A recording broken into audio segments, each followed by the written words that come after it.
آج ہم جس ٹاپک کے بارے میں بات کرنے جا رہے ہیں وہ میرا فیوریٹ ٹاپک ہے۔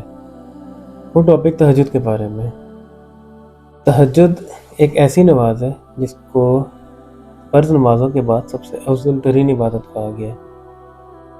کیا آپ نے کبھی دیکھا ہے کہ زندگی میں کچھ ایسے لوگ ہوتے ہیں جو بڑی بڑی پریشانیوں سے آرام سے گزر جاتے ہیں؟ وہ اللہ سے جو مانگتے ہیں انہیں فوراً وہ چیز عطا کر دی جاتی ہے۔ تو یہ ساری خصوصیت جو انہیں ملی ہے، یہ اس کے پیچھے ایک راز ہوتا ہے۔ وہ ایک ایسا راز ہے کہ وہ رات کے آخری پہر میں اٹھ کے اپنے رب سے باتیں کرتے ہیں۔ وہ اپنی پرابلمز، اپنی تکلیفیں ساری اپنے رب سے شیئر کرتے ہیں۔ وہ بھی رات کے اس ٹائم پہ جب اللہ تعالیٰ خود یہ کہتے ہیں کہ ہے کوئی مجھ سے مانگنے والے، اس ٹائم پہ اللہ کے سامنے وہ لوگ اپنی تکلیفیں رکھتے ہیں اور اللہ ان کی وہ ساری تکلیفیں دور کر دیتے ہیں۔ تہجد ایک ایسی عبادت ہے جس کے اندر آپ کی تقدیر تک بدلنے کی طاقت ہے۔ آپ تہجد کے ٹائم پہ اٹھیں اور اپنے رب سے اس ٹائم پہ باتیں کریں۔ تہجد صرف عبادت نہیں، تہجد اپنے رب سے اپنے راز اور اپنے دل کی تکلیفیں شیئر کرنے کا ٹائم ہے۔ ایک راز و نیاز شیئر کرنے کا وہ وقت ہے، وہ ایک گولڈن ٹائم ہے۔ حدیث میں آتا ہے کہ تہجد رات کا جب آخری پہر شروع ہوتا ہے تو ہمارا رب اللہ اپنی شان کے مطابق اس آسمان دنیا پر آتا ہے۔ یہ آسمان جو ہمیں نظر آتا ہے، تاروں والا آسمان جو ہمارے اوپر ہے، اس ٹائم اللہ آسمان دنیا پر آتا ہے اور ایک آواز دی جاتی ہے کوئی مجھ سے مانگنے والا کہ میں اسے عطا کروں، ہے کوئی مجھ سے بخشش مانگنے والا کہ میں اس کو بخش دوں، اور ہے کوئی مجھ سے دعا کرنے والا کہ میں اس کی دعا کو قبول کروں۔ دیکھیں کتنی گولڈن اپرچونٹی ہے۔ اللہ خود آسمان دنیا پر آ رہا ہے اور ایک ہم سے کہہ رہا ہے کہ مجھ سے مانگو میں تمہیں دوں گا۔ لیکن افسوس کے ساتھ ہوتا کیا ہے کہ اس ٹائم پر ہم سب نیند میں سوئے ہوتے ہیں۔ ہم اپنی یہ گولڈن اپرچونٹی روز ضائع کر رہے ہیں۔ یہ کوئی 1 یا 2 دن لوگوں کے مائنڈ میں یہ ایک خاص رات کے برابر ہے کہ لیلۃ القدر میں اللہ آسمان دنیا پر آتا ہے، لیکن نہیں، حدیثوں کے مطابق یہ عمل ہر رات ہوتا ہے۔ ہر رات اللہ آسمان دنیا پر آتا ہے اور کہتا ہے کہ مجھ سے مانگو، لیکن ہم کیا کرتے ہیں؟ ہم روز یہ اپرچونٹی اپنی ضائع کر رہے ہیں۔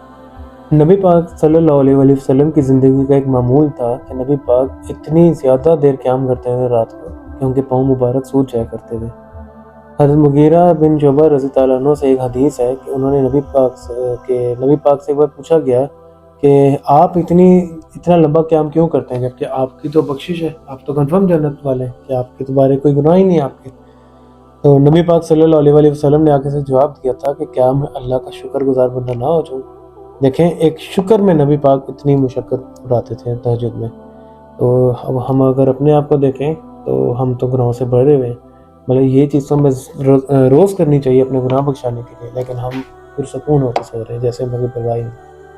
تو نبی پاک صرف اپنے اللہ کے شکر کے لیے اتنی دیر قیام کرتے تھے اور ہم سوئے رہتے ہیں بالکل۔ قرآن پاک میں سورہ بنی اسرائیل میں اللہ تعالیٰ نبی پاک کو یہ حکم دے رہے کہ رات کے ٹائم اٹھو اور تہجد پڑھو۔ میں اس کا مفہوم آپ کے سامنے رکھ رہا ہوں کہ رات کے ٹائم قیام کرو، یہ تمہارے لیے اضافی ہے، یعنی فرض سے ہٹ کے ایک ثواب ہے، اور ہو سکتا ہے کہ اس کے ذریعے اللہ تمہیں مقام محمود تک پہنچا دے۔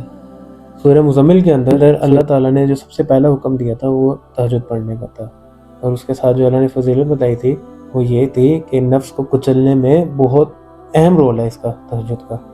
یعنی اگر ہم اپنی ڈیزائرز کے اوپر قابو کرنا چاہتے ہیں، ہم اپنے جذبات پہ قابو کرنا چاہتے ہیں، گناہوں سے بچنا چاہتے ہیں، اور ہم چاہتے ہیں کہ ہم اپنے نفس کو اپنے قابو میں کر لیں، تو ہمیں تہجد پڑھنی پڑے گی۔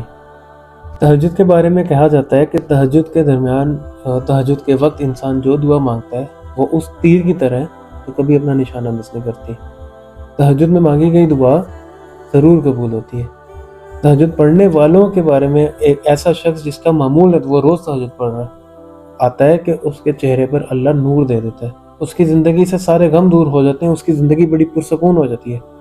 اس کو تہجد میں وہ فضیلت حاصل ہوتی ہے، وہ سکون حاصل ہوتا ہے جو اس کو کسی اور عبادت میں حاصل نہیں ہوتا۔ اللہ تعالیٰ اس شخص کو مشہور کر دیتا ہے، مطلب اس کے نہ چاہتے ہوئے بھی لوگوں کے درمیان اس کی اللہ رسپیکٹ ڈال دیتا ہے، لوگ اس کی قدر کرنے لگ جاتے ہیں، اس کی عزت بن جاتی ہے لوگوں میں۔ یہ سارے کمالات اس شخص کو صرف اور صرف کس وجہ سے مل رہے ہیں؟ تہجد کی وجہ سے۔ قرآن پاک میں سورہ سجدہ کی آیت نمبر 15 یا 16 کے اندر اللہ تعالیٰ فرماتا ہے کہ وہ لوگ جن کے پہلو ان کے بستروں سے الگ رہتے ہیں، وہ رات میں اٹھتے ہیں اور اپنے رب کو خوف اور امید سے پکارتے ہیں اور اللہ کی راہ میں خرچ کرتے ہیں۔ پھر اس سے اگلی آیت کے اندر آتا ہے کہ ایسے لوگوں کے لیے اللہ تعالیٰ نے وہ انعامات ان کی آنکھوں کی ٹھنڈک کے لیے تیار کر رکھے ہیں جو کسی ذہن میں اس کی سوچ بھی نہیں تھی. مطلب ان کے لیے اتنے اللہ نے جنت میں انعامات تیار کیے ہوئے کہ آپ حیران رہ جائیں گے اس ٹائم پہ جب آپ وہ اپنے انعامات دیکھیں گے. اور ان سب فضیلتوں کے لیے ہمیں کیا کرنا ہے؟ رات کے آخری پہر اٹھنا ہے اور صرف کچھ نفل پڑھنے، اور اس سے آپ کو اتنا بڑا ایک بینیفٹ ملے گا. ایک حدیث ہے، میں اس کا مفہوم آپ کے سامنے رکھ رہا ہوں. نبی پاک صلی اللہ علیہ وآلہ وسلم نے فرمایا ہے کہ رات کے ٹائم ایک ایسی گھڑی آتی ہے کہ اس وقت بندہ دنیا یا آخرت کے اپنے رب سے کوئی بھی بھلائی مانگے تو اس کو وہ چیز عطا کر دی جاتی ہے، اور یہ ہر رات ہوتا ہے.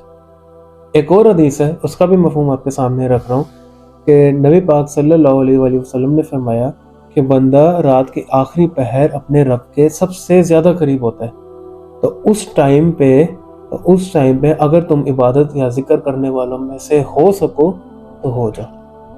اور اگر ہم اپنے آپ کو دیکھیں تو ہم تو اس ٹائم پہ آرام سے سوئے پڑے ہوتے ہیں سب. ایک اور حدیث کا مفہوم ہے کہ اللہ تعالیٰ کی سب سے پسندیدہ نماز حضرت داؤد علیہ السلام کی نماز تھی. وہ کیا کرتے تھے؟ وہ آدھی رات سوتے تھے اور باقی آدھی رات قیام کرتے تھے، اور چھٹے حصے میں رات کے دوبارہ سے وہ سو جاتے تھے. ایک اور حدیث کا مفہوم ہے کہ جو شخص رات کے ٹائم 10 آیات پڑھ لے تو اس کو غافلین میں نہیں لکھا جاتا. اب 10 آیات کا کیا مطلب ہے؟ سورہ فلق اور سورہ ناس تو ہم سب کو ہی آتی ہے. اگر آپ 2 نفل پڑھیں، ایک میں سورہ فلق پڑھیں دوسرے میں سورہ ناس پڑھیں، ٹوٹل آپ کی 10 آیات سے اوپر ہی ہوگی، 11 آیات ہوگی. تو آپ کا نام غافلین سے کاٹ دیا جائے گا. اگر کوئی شخص 100 آیات پڑھے تو اس کو اللہ کے فرمانبردار لوگوں میں لکھا جائے گا. ایسے لوگ جو اللہ کے فرمانبردار عبادت گزار لوگ ہیں. اور جو 1000 آیات پڑھے، ویسے اگر آپ 1000 آیات پڑھ رہے ہیں تو آخری 2 سپارے 29واں 30واں ٹوٹل ملا کے 295 بنتے ہیں، تو آپ وہ پڑھ سکتے ہیں. آپ کو یہ فضیلت مل جائے گی. یقیناً اس میں ٹائم لگے گا لیکن اس کی فضیلت بہت زیادہ ہے. اور جو 1000 آیات پڑھ لے اس کو مقنطرین میں لکھا جائے گا. اب مقنطرین کا کیا مطلب ہے؟ مقنطرین کے مختلف معنی حدیثوں میں کہہ رہا ہوں عربی زبان میں بنتے ہیں. کسی جگہ پہ آتا ہے کہ ایک انتار احد پہاڑ جتنے ہے، تو سوچیں مقنطرین اس کی جمع، تو سمجھیں آپ تو کتنے آپ نے پہاڑوں جتنی نیکیاں اکٹھی کر لی صرف ایک رات میں. کہیں پہ آتا ہے کہ اس کا مطلب ہے کہ اس نے خزانے لوٹ لیے، اتنے مطلب جس نے مال لوٹ لیا اتنی اس نے نیکیاں اس رات میں کما لی. تو یہ مقنطرین کی فضیلت ہے. تو کیا آتا ہے؟ اگر آپ 2 نفل پڑھتے ہیں اس میں 10 آیات سے اوپر پڑھتے ہیں تو آپ غافلین سے کاٹ دیے جائیں گے. اگر آپ 100 آیات پڑھتے ہیں تو آپ ان میں لکھ دیے جائیں گے جو اللہ کی عبادت گزار لوگ ہیں. اور اگر آپ 1000 آیات پڑھتے ہیں تو آپ تو سمجھے پھر تو اللہ کے بہت خاص بندے بن جائیں گے. تو لیکن یہاں پہ میں ایک بات بتانا چاہوں گا، اللہ تعالیٰ کو نیکیوں میں کنسسٹنسی زیادہ پسند ہے بجائے اس کے کہ آپ 2 دن بھاری کام کریں اس کے بعد اس کو بالکل چھوڑ دیں. آپ 2 سے شروع کریں لیکن معمول ایسا بنائیں کہ آپ نے وہ 2 پھر روز پڑھنی ہے. یہ نہیں کہ ایک ہفتہ پڑھا اس کے بعد چھوڑ دی، اس کو اپنی روٹین بنانا ہے، ہر روز کا عمل. تو یہ سوال کیا گیا تھا نبی پاک سے کہ اللہ تعالیٰ کا سب سے پسندیدہ عمل کون سا ہے؟ تو نبی پاک صلی اللہ علیہ وآلہ وسلم نے آگے سے جواب دیا تھا کہ وہ عمل جو معمول کے ساتھ ہو وہ اللہ کا پسندیدہ ہے، چاہے تھوڑا ہی کیوں نہ ہو. 2 نفل سے شروع کریں، 10 آیات سے شروع کریں، آہستہ آہستہ اس کو بڑھاتے جائیں، لیکن عمل اس پہ پھر دیکھیں اسلام میں نے ہمارے لیے کتنی آسانی کی ہے.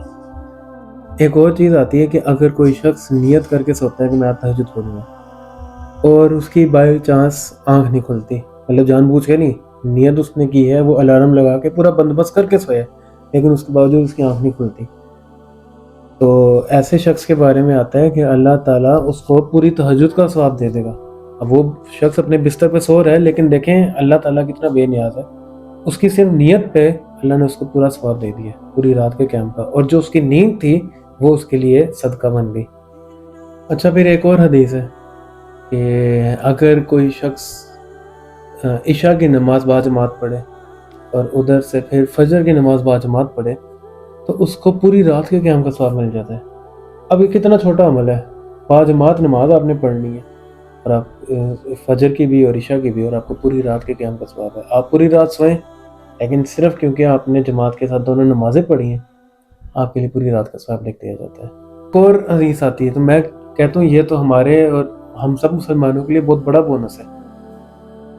ایک حدیث ہے، نبی پاک صلی اللہ علیہ وسلم نے فرمایا ہے کہ جب کوئی شخص رات کو وطر پڑھے، مطلب عشاء کے فوراً بعد جس طرح معمول ہے لوگوں کا، اور اس وطر کے بعد 2 نفل پڑھ لے، اگر وہ رات کو نہ اٹھ سکا تہجد کے لیے تو وہ 2 نفل ہی اس کے لیے پورا تہجد کا ثواب لکھ دیں گے۔ دیکھیں یہ تو ہمارے لیے بونس ہے، ہم تو سمجھے نبی پاک کی امتی ہونے سے بہت بڑے بینیفٹس اٹھا رہے ہیں اس چیز کے، لیکن ہمیں بھی ایفرٹس کرنی چاہیے۔ لیکن اگر کوئی شخص نہیں کر سکتا تو وہ یہ چیز اپنی زندگی میں ضرور ڈالے، وطر پڑھے اور وطر پڑھنے کے بعد 2 نفل پڑھ لے، لیکن نیت کر کے سوئے کہ میں تہجد میں اٹھوں گا۔ اگر اس کی آنکھ نہیں کھلتی تو اس کو اس کے باوجود پوری تہجد کا ثواب مل جائے گا۔ اور یہ ان سب حدیثوں کے ریفرنسز، کیونکہ میں مفہوم بتا رہا ہوں آپ سب کو، تو میں ان کی screenshot at the end of the video یا ساتھ ساتھ میں ان کے اپلوڈ کر دیا کروں گا ساتھ ساتھ، تاکہ اگر کوئی میری اس میں کوئی مسٹیک ہے تو وہاں سے وہ چیز کلیئر ہو جائے گی۔ میں بار بار بتا رہا ہوں، میں حدیثوں کے مفہوم بتا رہا ہوں۔ نبی پاک صلی اللہ علیہ وسلم کی حدیث ہے، اس کا میں مفہوم آپ کے سامنے بتا رہا ہوں۔ اب یہ جو حدیث ہے نا، یہ دعا کی قبولیت کا ایک ہمیں طریقہ سکھایا ہے اس کے اندر، لیکن وہ ایک ایسا سٹیٹ ہے جس میں انسان کانشیس اور نان کانشیس مائنڈ کے درمیان مکس ہے، تو اس سٹیٹ میں اس چیز کو کرنا بڑا مشکل ہے۔ لیکن اگر یہ آپ کو عادت بن جائے تو آپ جو کچھ مانگیں گے نا اس میں آپ کو ملے گا، کچھ بھی ہو اس میں۔ حدیث کیا ہے؟ نبی پاک صلی اللہ علیہ وسلم کا فرمان ہے کہ جس شخص کی رات کو آنکھ کھلے، وہ کسی بھی وجہ سے ہو، وہ کروٹ کی وجہ سے ہو، وہ کسی کی آواز سے آپ اٹھیں، الارم سے اٹھیں، کسی بھی وجہ سے آپ اٹھیں، اور اٹھتے ساتھ جو پہلا کام آپ نے کرنا ہے وہ کیا کرنا ہے؟ آپ نے یہ پڑھنا ہے، لا الہ الا اللہ وحدہ لا شریک لہ لہ الملک ولہ الحمد وہو علی کل شیء قدیر، الحمدللہ وسبحان اللہ ولا الہ الا اللہ واللہ اکبر ولا حول ولا قوۃ الا باللہ۔ اس کے بعد جو شخص یہ اللہ سے دعا کرے اللہم اغفر لی، یا اللہ مجھے بخش دے، تو نبی پاک نے کہا یا تو اس کو بخش دیا گیا۔ یا اس کے علاوہ دنیا اور آخرت کا کچھ بھی مانگے، اللہ سے کچھ بھی مانگے تو اس کو وہ چیز دے دی جائے گی۔ لیکن جب انسان نیند میں اٹھتا ہے نا تو اس کو کوئی ہوش نہیں ہوتا، تو یہ چیز آپ کو اپنے آپ کو عادت ڈالنی ہوگی، ایسے بغیر عادت کی چیز نہیں آئے گی۔ تو دوبارہ بتا رہا ہوں، نیند سے آنکھ کھلے، اٹھتے ساتھ یہ دعا پڑھنی ہے، دعا کے بعد یا تو یہ دعا کر لیں اللہم اغفر لی، تو سمجھے آپ بخش دیے گئے، یہ نہیں تو دنیا اور آخرت کی کچھ بھی چیز اللہ سے اس ٹائم مانگ لیں، آپ کو وہ چیز عطا کر دی جائے گی۔ تو تہجد کے ٹائم اب دیکھیں، اگر ہم ان 3-4 چیزوں کو آپس میں مکس کریں، ایک بندہ رات کو تہجد کے لیے اٹھا ہے، اس نے اٹھتے ساتھ ہی یہ دعا مانگ لی، یہ دعا پڑھی، یہ ذکر کیا، اس کے بعد دعا مانگ لی، تو اس کو جو دعا مانگے گا قبول ہوگی اس کی۔ پھر اس کے بعد اگر آپ سو بھی جائیں نا تو آپ کو دعا جو مانگی وہ مل جائے گی۔ لیکن اگر آپ سونے کی بجائے جائیں وضو کریں، پھر تہجد پڑھیں، تہجد کے بعد سجدے میں دعا کریں، تو یہ 3 چیزیں مکس، آپ نے پہلے وہ ذکر کیا، اس کے بعد آپ نے تہجد پڑھی، پھر تہجد کے سجدے میں حدیث میں آتا ہے کہ اللہ کے سب سے غریب بندہ سجدے کی حالت میں ہوتا ہے، تو سجدے کی حالت میں اللہ سے آپ نے دعا کی، تو یہ جب یہ 3-4 سچویشنز مکس ہوں گی تو سوچیں آپ کی وہ مانگی گئی دعا کی کتنی بڑی طاقت ہے۔ تو کیونکہ حدیثوں میں آتا ہے، ان تینوں چیزوں کے بارے میں آتا ہے کہ سجدے میں مانگی گئی دعا قبول ہوتی ہے، پھر تہجد میں مانگی گئی دعا قبول ہوتی ہے، اور پھر یہ جو دعا ہے اس کے بعد جو شخص دعا مانگے وہ قبول ہوتی ہے۔ تو آپ نے تو تینوں چیزیں اکٹھی کر لی، تو سوچیں آپ کو اس چیز کی کتنی بڑی طاقت کی دعا ملے گی آپ کو اس چیز۔ دیکھیں تہجد کی نا بہت ساری فضیلتیں ہیں، اتنی زیادہ فضیلتیں ہیں کہ میں اس ویڈیو کے اندر مختصر سے ٹائم ہے وہ ساری کور نہیں کر سکتا۔ حدیثوں کی کتابیں تہجد کی فضیلتوں سے بھری ہوئی ہیں، صحابہ کرام کی زندگی کے واقعات ہیں، پھر اللہ کے نیک لوگ جو پہلے گزرے ان کی بہت ساری اگزامپلز ہیں تہجد کے بارے میں، تو وہ سب میں اس ویڈیو میں کور نہیں کر سکتا۔ تو ایٹ دا اینڈ ہم اللہ سے یہ دعا کرتے ہیں کہ یا اللہ مجھے اور آپ کو، ہم سب کو تہجد پڑھنے والوں میں شامل فرما، اور یا اللہ اس تہجد کو ہی ہمارے لیے سبب بنا دے کہ اس تہجد کے سبب تو ہمیں آخرت میں بخش دے۔ تو ہمیں اپنی زندگی میں تہجد کو شامل کرنا چاہیے، زیادہ نہیں تو 2 نفل پڑھیں، اس میں 2 سورتیں پڑھیں اور پھر دوبارہ سو جائیں، لیکن منیمم اماؤنٹ آپ کو تہجد کی ضرور رکھنی چاہیے تاکہ آپ کے ڈیلی حساب میں تہجد ضرور شامل ہو۔ تو مجھے اپنی دعاؤں میں یاد رکھیے گا، آگے انشاءاللہ ملتے ہیں نیکسٹ ویڈیو میں۔ اللہ حافظ۔